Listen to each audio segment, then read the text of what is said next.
Taarifa iliyoweza kutufikia mpaka sasa ni yale yanayojiri katika nchi ya Israel, na ni moja ya matokeo ambayo kwa sasa hayako vizuri.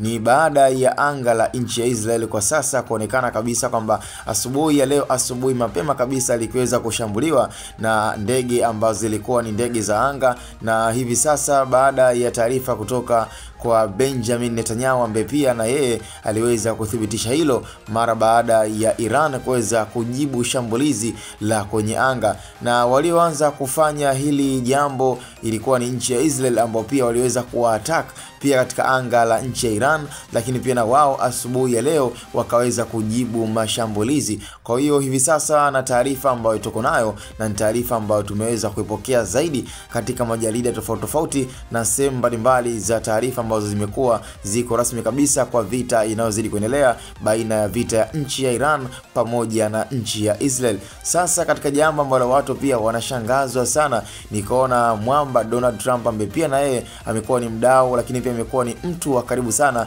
na Benjamin Netanyahu, ambaye kiuhalisia tunategemea kuona sapoti na tunategemea pia kuweza kuona labda anaweza akaonyesha ushirikiano baina ya Israel. Sasa tumeweza kuona ukimya ukiweza kujiri, na hata katika zile interview ambazo alikuwa akifanya na press conference ambazo alikuwa akifanya rais wa Marekani, ni kwamba alikuwa akijaribu kuulizwa kinachoendelea, lakini majibu yake ni kama hayakuweza kuwa yako straight and clear, na alikuwa akiwakatisha waandishi wa habari, na mwisho siku wakajikuta kabisa bado hawajapata jibu kutoka kwa rais wa Marekani Donald Trump kwa kinachoendelea, kwa sababu ni lazima wambane na kutaka kujua kwamba yeye amekuwa ni mtu wa karibu sana na nchi ya Israel. Sasa kwa vita inayozidi kuendelea, kwamba yeye ana lipi la kuzungumza au ana lipi la kuongea. Sasa Donald Trump amekuwa akiwakatisha na akiwapiga chenga. Hatujajua ni nini kitakachoweza kujili ama nini kitakachoweza kuendelea, lakini mpaka sasa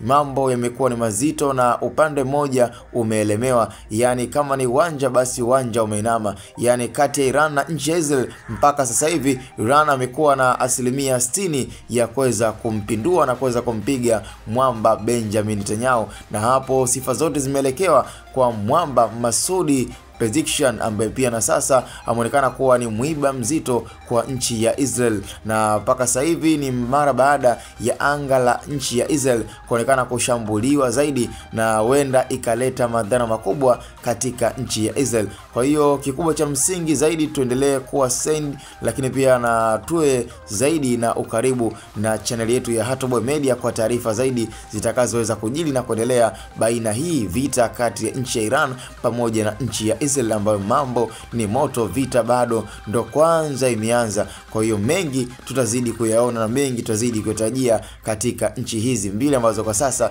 ziko kwenye misunderstanding kubwa zaidi.